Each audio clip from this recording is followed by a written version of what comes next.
The minute you were born, you got involved in the war between good and evil, between darkness and light, between negative and positive, between evil and good, between tyranny and democracy, between weeds and human activity. I mean, the war is on. If democracy sleeps, guess who never sleeps? Tyranny. In the absence of light, guess what's automatic? Darkness. If good does not arouse itself and become active, guess what moves in? Evil. It's a war. A mental war, a physical war, a financial war, between enterprise and ease, between accomplishment and failure. It's a war. That's why there's an Old Testament phrase that gives the best advice for human activity when it says, 6 days labor, 1 day rest.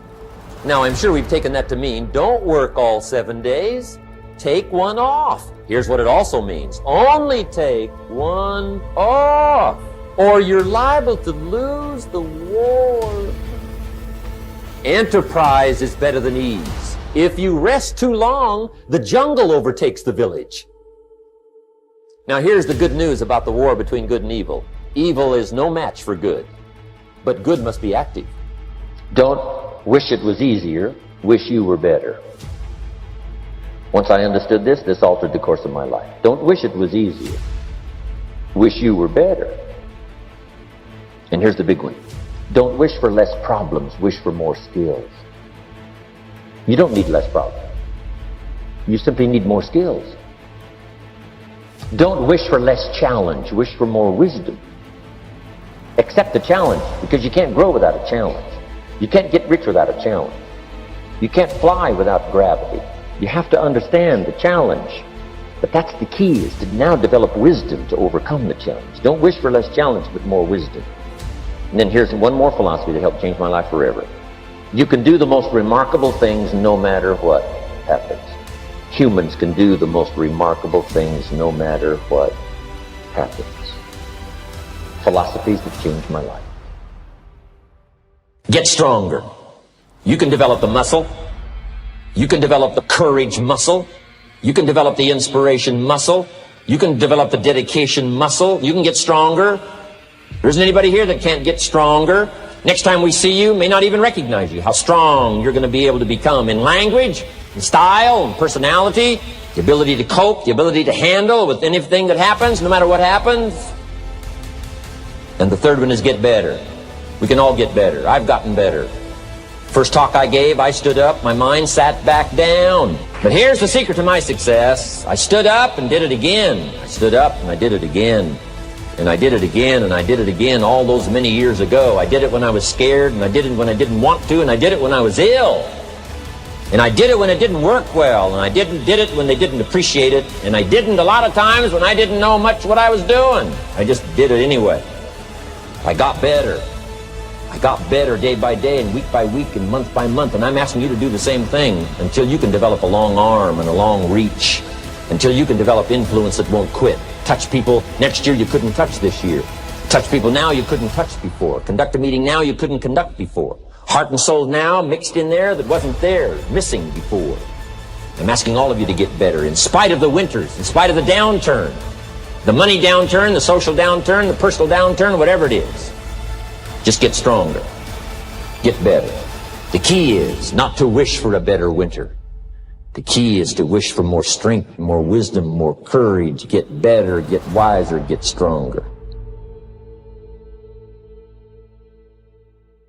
Forming and refining your personal philosophy of life is a process that never ends. It started way back when you were a child. The schools you attended, your parents, your experiences. All of these factors have played a role in developing your philosophy. Your personal philosophy is the major factor of your destiny. I used to think that circumstances ordered my life. If someone would have remarked to me when I was 25, Mr. Rohn, you're not doing well. You've got pennies in your pocket, creditors calling, nothing in the bank.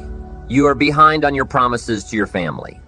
You live in America and have every reason to do well, yet things are going badly. What is wrong here?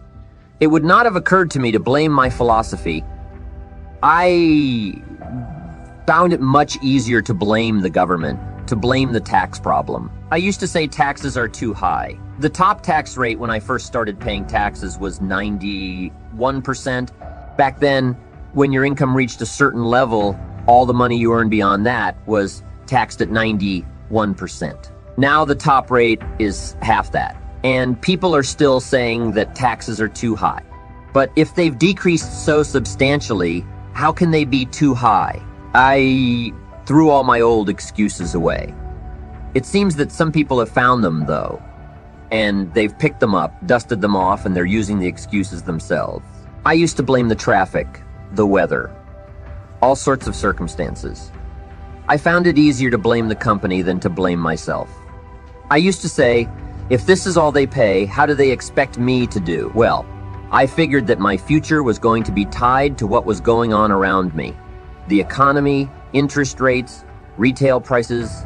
I had a limitless supply of things to blame until Mr. Schoaf taught me where the problem really resided. In my own personal philosophy. What makes us different than dogs and birds and cats and spiders and alligators? What makes us different than all other life forms? It's the ability to think, the ability to use our mind, the ability to process ideas and not just operate by instinct. It's the ability to form our own personal philosophy. In the winter, geese can only fly south. Human beings are not like geese. We can fly south if we want, but we can also turn around. Go north, go east, go west. We can determine the entire process of our own life. We do that by the way we think. We do that by exercising our mind. We do that by processing ideas and coming up with a better philosophy, a better strategy for our life. We can set goals for the future and formulate plans to achieve those goals. All this comes from developing our philosophy. A philosophy helps us to process our options. Is it possible to take the raw material we've all been given and turn it into something spectacular and unique that no other person can do? The answer is yes. But you cannot even see all these options, let alone know what to do with them, unless you start using your mind to come up with ideas to strengthen your philosophy.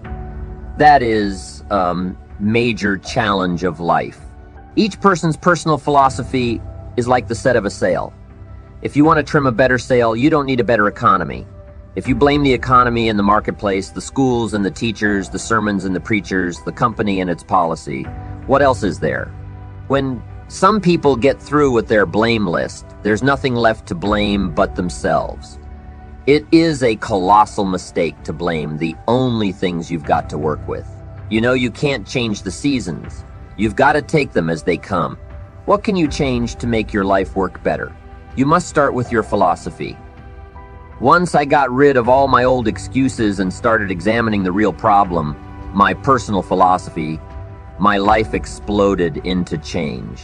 My bank account changed immediately. My income changed immediately. My whole life instantly took on a new look. The early results from making these philosophical changes felt so good that I never stopped the process from that day forward. Once you set a better sail by refining your philosophy, your whole life's direction can start to change from that day forward. You don't have to wait until tomorrow. You don't have to wait until next month. You don't have to wait until conditions are perfect. You can start this whole process immediately. I recommend it. Let's suppose that you have been hard at work on developing a strong philosophy. You know exactly what you want to accomplish in life. You know that you want to get a good education, have a successful career, make some profitable investments, raise a family, and have your children turn out well. You may even know how you want to go about achieving these objectives. You may have it all planned out in great detail. All that is very important. All that is very good. But is it enough? I'm afraid not. Let's also suppose that there's a vast, hugely powerful force that nobody can withstand, and this immense force is always active and in furious motion. It never rests. It's like a slowly flowing river that can eventually carve the Grand Canyon out of solid rock. But that comparison doesn't really do it justice. The force I'm talking about is much more formidable than any river, ocean, glacier, or other natural phenomenon. In trying to achieve your life's goals, Would you prefer to fight against this great force that has the odds overwhelmingly in its favor, or would you rather enlist this great power for your cause and make the inevitable work for you instead of against you? Take your time before answering. Think it over. By the way, the great power I'm talking about is time. Time is the mightiest force in the world, even the universe. Of course, the answer to the question I posed is very obvious. Why would you ever choose to fight time when you could have time on your side? Who wouldn't want to harness the great river of time that flows through all of life? Why wouldn't you want to use the power of time to generate power in every area of your existence, to turn the turbines of your hopes and dreams, to charge your every aspiration with lightning bolts of electricity? There is only one way to make time work for you, not against you: patience. There's a type of person who undertakes every activity out of the desire to achieve a goal. He prepares food to eat it, not just for the fun of being in the kitchen. He starts a business to make money. He exercises to get in shape. I'm sure that some of these people are very successful, and they are certainly highly organized. But a person with a truly refined philosophy sees success as an adventure, not as a point with an estimated time of arrival. The latter approach is impatient thinking. Impatient thinking can lead a person to some very big mistakes. When you are always looking somewhere else, whether it's down the road, up toward the top of the mountain, or off toward the left field fence, where you're hoping to hit that grand slam home run, you often miss what's under your very own nose. You never know when you're gonna come across a book or article that will provide a piece of information that can transform your life. One thing is certain, however: the book you don't read isn't going to help. And it's the same with meeting people. You never know who is going to be able to teach you exactly what you need to know. Even if you don't need to know it now, you might need to know it at some point in the future. That might not be for 15 years, but it just might be in 15 minutes too. A patient man is always richer than an impatient one, even if the patient man has less money. What do I mean by that statement? Well, riches and wealth can take other forms besides dollars and cents. In what sense is the patient man richer? The answer is actually very simple. A patient man is always richer than the impatient one because the patient man can always afford to wait. The patient man is never desperate. The patient man has time to spare, while the man in a hurry is always on the verge of bankruptcy as far as time is concerned.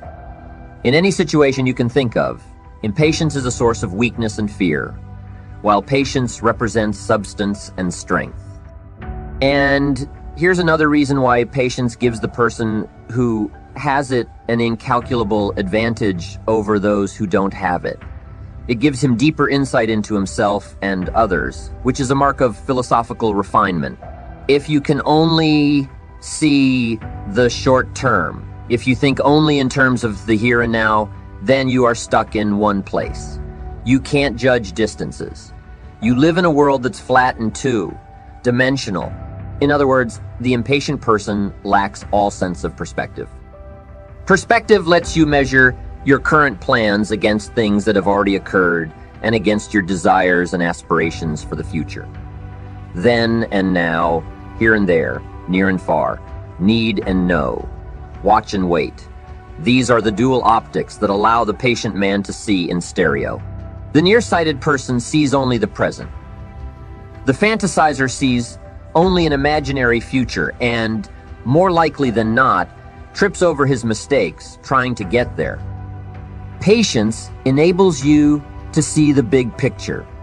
It helps you to make the most of today while building a better tomorrow. For that reason, it's one of the most valuable equities of all, one that you should make every effort to acquire. The payoff will be worth it.